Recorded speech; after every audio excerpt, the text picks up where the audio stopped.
Welcome back to Stateline Slam. We covered all the boys basketball action, but on the girls' side, hey now, Anthony, there were some great games. Let's start off by heading to Boylan Catholic High School, where two streaking teams went at it. Boylan tries to snap Guilford's 3-game win streak.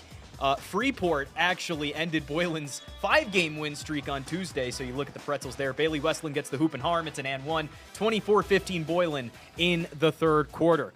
Zariah Burnett inside gets the two. Burnett has been an X factor all season for Guilford. They were 9-3 before this game when Burnett had 3 or more steals, 1-3 otherwise. Pass stolen by Carolyn Binns, and the outlet pass up ahead to Westland is right as rain. What a find from Binns. Puts Boylan up 31-20, and Nadia Barbour getting some post work inside. I've tried doing this on the court myself, but I swear I can't do it as well as she did. A nice hook shot as she was working on Zoe Schmidt. And we're going to see another beautiful pass here. Story of the game. This time, Emmy Hernandez just putting it over the Guilford defender. Binns finishes the job and puts it through. 35-24 Boylan towards the end of the third. And in the fourth, Guilford cannot mount a comeback. 3 from Zariah Burnett is good, but too little too late. Boylan comes out on top 51-37 and improves to 12-4 on the season, looking very promising, Anthony. Good matchup there between those two girls basketball schools. Let's go. We'll stay in the NIC 10 for girls basketball. We're going to have Hononegah taking on Belvedere North. This one taking place at Hononegah High School. We got pick things up here in the first. Hano is up 22-0. Scoring offensively there. Carly Cook finding Jordan Dimke. It is now 24-0. Indians defense also making some plays, getting the steal there. That's Ainley Hughes. And then she'll take it the rest of the way onto the court for the layup. Blue Thunder, though, would get a score in this game. They would get a layup from Heidi Bonches. She floats it in right there. And they'd actually get some back-to-back baskets going. And kudos to them for still giving 110%. Even though you're down, you're not out. Game is still going on. That was Daniqua Holland finding Cameron Dirks. But Hano's offense too strong. Ainsley Hughes this time from beyond the arc.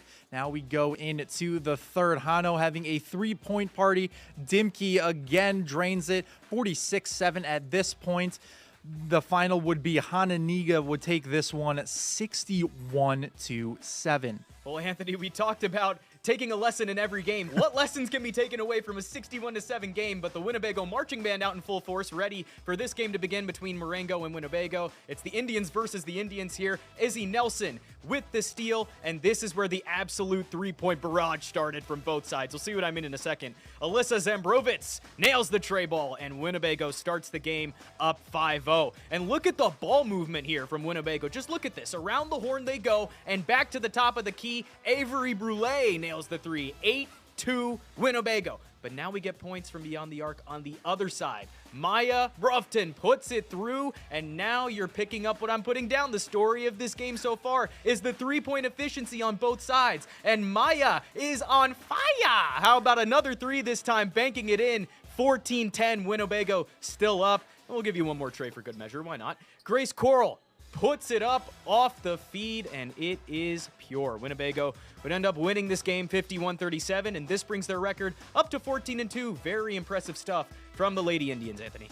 Really good game there. As you said, big 3-party going on. I mean, it must be something, I think, in the forecast tonight, because it was just raining 3s, I feel like, in every gym 100%. We were at. But we are not quite done with Stateline Slam Plus yet. We got a feature to bring you. This one will be Dakota's boys basketball team.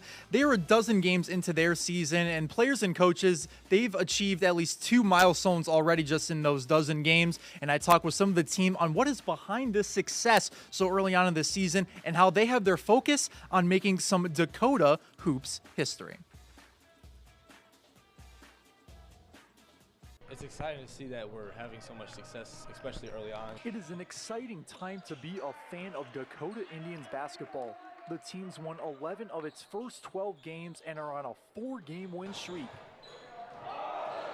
These guys have gotten into the weight room a lot more than they have in the past, and they played in the summer a lot more, and it's paying off. The team's reached 2 milestones in these 12 games.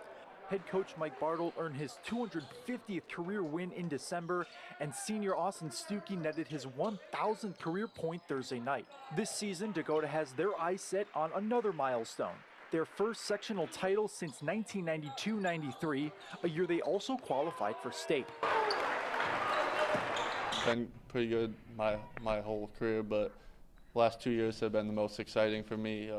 Obviously last year sectional semifinal, and this year starting off strong. Hopefully we go a little bit farther. They just got to stay together. As long as they trust each other, trust the teammates, trust the coaches, usually good things happen. The Indians credit their success to the players' on-court chemistry led by its 7 seniors. We've played since 5th grade together, and just even over the summers, we've played forever. We just know each other so well. We're on the court all the time, so I just say it all flows right through. The players are also grateful for the community support. While there's only a few hundred people in the village, they make the gym feel like a crowd of thousands. Any road game we go to, we have almost as many fans there as the home team does. It's packed. Energy's just great. It just feels awesome, especially when we're coming out on a win. The farther you go, the more fun it gets. The energy and how electric it's going to get, it's going to be fun to see.